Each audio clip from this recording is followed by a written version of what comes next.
The only people who don't want to disclose the truth are people with something to hide. Where I've never seen such political discourse in all my life. And yes, I do apologize for being part of that political discourse, because greater men than myself have advised me that that kind of street language in a volatile interview, as you played earlier, is not appropriate when we're trying to get some upgrade here in America. But I cannot put into adequate terms the condemnation I feel and so many Americans feel that this president's fundamental transformation of this country is indeed the destruction of the American dream of being compensated based on being the best that you can be. The concept of social justice and economic equality is truly bizarro. The president's a bad man. I want to make sure that Americans are encouraged to be the best that they can be, not to be compensated for not even trying. I really believe history will show that I've been right and the president and CNN was wrong. So I want to understand, because a lot of people want to understand. And look, I understand you're saying now I want to elevate the discussion. I think a lot of people are going to say that's great if you started to do that. But I want to understand why you used the word mongrel when you did. Okay, because obviously, we looked around. I looked it up in the dictionary. I'm sure you have at this point as well. The definition is a dog of mixed or indeterminate breed. And the only use of the word mongrel that I could find in common talk, because you're talking about street talk, was actually the Aryan Nation membership form, where you have to affirm, I'll quote, "I am an employed white and Christian. I concur that Aryan Nations is only Aryans of Anglo-Saxon, Germanic, Nordic, Basque, Lombard, Celtic, and Slavic origin. I agree with Aryan Nation's biblical exclusion of Jews, Negroes, Mexicans, Orientals, and mongrels." That's the only use I could find of that word. Did you mean it that way? Boy, you learn something new every day. No, I've never heard that reference before. I'll tell you, I've been a cop in Lake County, Michigan since 1982 or thereabouts. I conduct federal raids with the DEA and ATF and the U.S. Marshals and the FBI and Texas Rangers and the heroes of law enforcement. And we're rearresting fugitive felons who are let out of their cages after murdering and raping and molesting children, carjacking. We keep going after these guys. The adrenaline is something like you'll never experience. I hope you never have to experience it. But when we're done with these kinds of raids, we get together and our hearts are broken that we have to face these monsters, and we call them mongrels. We call bad people who are destroying our neighborhoods mongrels. I knew of no racial reference. I think the president is absolutely correct. Whites, blacks, Hispanics, yellow, red, we're all mongrels basically because we're mixed breeds. I concur with that. So I learned something there, and I learned something from your research into history. But for anyone to claim that I'm a racist or it had racist overtones is the typical crap that the propaganda ministry and the media, particularly most of your cohorts there, even though I got Piers Morgan's ass thrown out, and I'll do the same with Don Lemon and Wolf Blitzer when I can. But you might be able to stay on because I appreciate that. I respect them both greatly. But let me. Well, I just did. They don't deserve respect. But you go ahead. All right. But let me ask you about something else you said about the president, though. Since you're saying there was nothing racial about it, I'm hoping you can explain a certain word here. In that same conversation that I played for you, where you used subhuman mongrel, you also said this. A lot of people would call that inflammatory speech. Well, I would call it inflammatory speech when it's your job to protect Americans, and then you look into the television camera and say, what difference does it make that I failed in my job to provide security and we have 4 dead Americans? What difference does that make? Not to a chimpanzee or to Hillary Clinton. I guess it doesn't matter. Chimpanzee? Yeah, Aaron, I appreciate you playing that. Do you really think that I reference any race as a primate? I call my buddies in my band chimpanzees when they miss a good guitar lick. Come on, give me a break on that. I reference no racial overtones there whatsoever. I was referencing people who would look in the camera with there's 4 dead Americans in Benghazi and refuse to be accountable and say, what difference does it make? You've either got to be a punk, a liar, grossly dishonest, dangerously anti-American, or some kind of animal to agree with that kind of stuff. So insert the word dog or mongrel or chimpanzee. I have nothing against any race. In fact, my whole life is dedicated to my black heroes, my black musical heroes, and you know that. I have not a racist bone in my body. That's the Saul Alinsky propaganda ministry running amok like your goofball friend Paul Begala, who claims that I'm a has-been. I just celebrated my 50th greatest tour. Ted, I know 50 one thing. years. Number one guitar player in Detroit last year. I'm a black guitar player from Detroit. Get over it. All I know is that if I called the president, who is a black president, a chimpanzee, I would and should be fired. Because it is a racist thing to say. I didn't call the president. Well, then who are you referring to? Never called the president a chimpanzee. Not to a chimpanzee or to Hillary Clinton. Not trying to. Who's the chimpanzee? You think I hesitate? People who support that it doesn't matter 4 Americans are dead.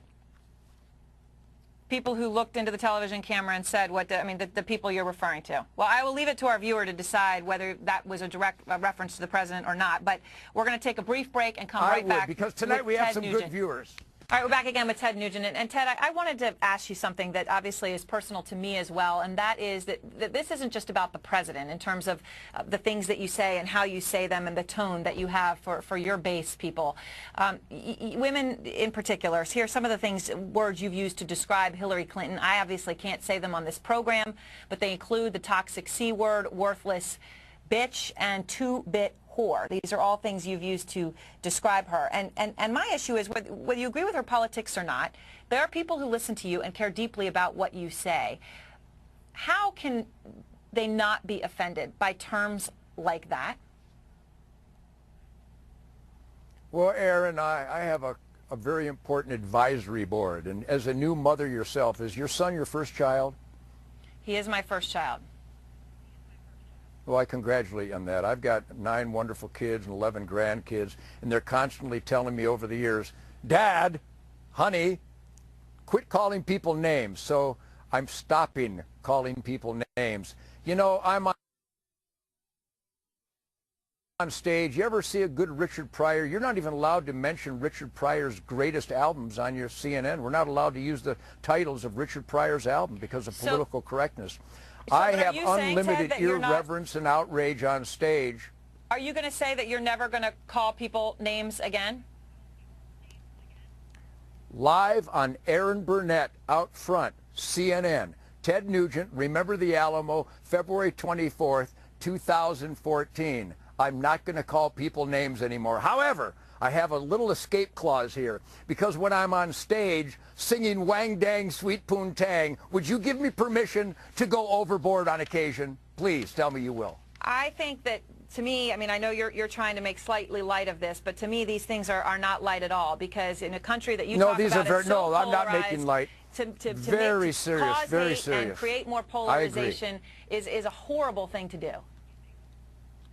You're right. My children, my brothers, my sister, and my wonderful wife, Shemaine, have told me that over and over. And I think at the tender age of 65, I think you're absolutely correct. Instead of using terms like subhuman mongrel, I'm going to get right to the meat of the matter, where our president is a liar. He lies about you can keep your doctor, period, over and over again. He lies about Benghazi. He's lying about the IRS. So I won't call names anymore. I'm going to get right down to the nitty-gritty and identify the criminal behavior by the people abusing power in the United States government. So I take your advice to heart, Aaron. And when you talk about things like these things with women, is this something that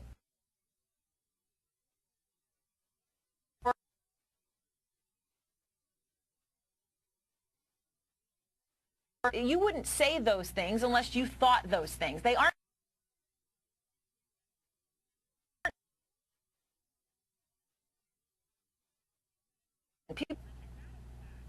No, I don't think it is a fact. I take a lot of my cues from Bill Maher, you know, your left-wing poster boy who used the same word to describe the great Sarah Palin. So I think learning from that kind of offensiveness, you know, no, you're right. It wasn't right. And Aaron, I think that was about 7 years ago I said that on stage, and it was during some of the most egregious violations and abuse of power and corruption that people like Hillary Clinton are responsible for. What she did in Benghazi, she should be in jail right now. along with Eric Gun Running Holder and a whole bunch of the crooks in our government. So I won't call them names, but I will try to better identify. But it's not a Ted Nugent thing. There's a huge swath of America. You're afraid? And you're correct. We need to have. Are you afraid, though, that people like Rick Perry, people like Rand Paul, who tweeted out when you made the comment about subhuman mongrel and demanded an apology, as he should have, those people came to you and say, look, we're not going to campaign with you anymore, we're not going to do things with you anymore if you don't stop this? Is that what it took? They didn't say that at all.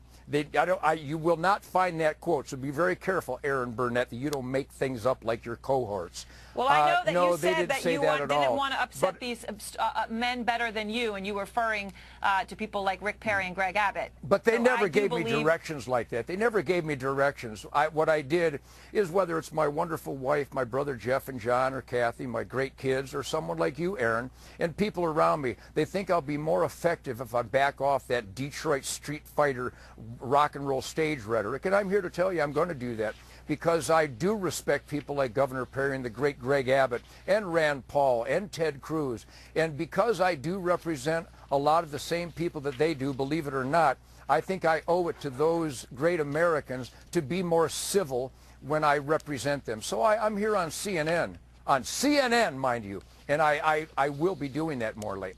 Coming up. All right, so when you tweeted today to Rand Paul, because Rand Paul had demanded you apologize, said that your derogatory description of President Obama is offensive and has no place in politics, he should apologize. Once you saw the president use the word mongrel on The View, you tweeted back at Rand Paul, hey, at Rand Paul, let me know when you're ready to admit your blunder. You're backing off that tweet. No, I don't think that's uncivil by any stretch. I'm telling Rand Paul he should be very careful not to take snapshots of an occurrence or an incident or an individual. He should pay attention to the big picture. I consider Rand Paul a great American, and I feel terrible that I pissed him off like that. But I got to tell you, when you speak the truth and represent very heartbroken Americans, you know, Aaron, let me summarize it like this. I hate that I have to be talking about this stuff. I want to respect my government and my president. I want to respect the office, but they have to deserve that respect. And there is a culture war going on. I wish we didn't have to do this, but I think we do have to do this. And I want to thank you and CNN for allowing me on the program to make my statement. I will say that, and you have made it, but I will say, you know, this president was fairly and democratically elected. He is the president of the United States, and like him or not, you must respect the office as an American who wants peace and security. That is my personal view, whether it's a Democrat or a Republican in office. Ted, thank you very much. I appreciate seeing you again. The only people who don't want to disclose the truth are people with something to hide.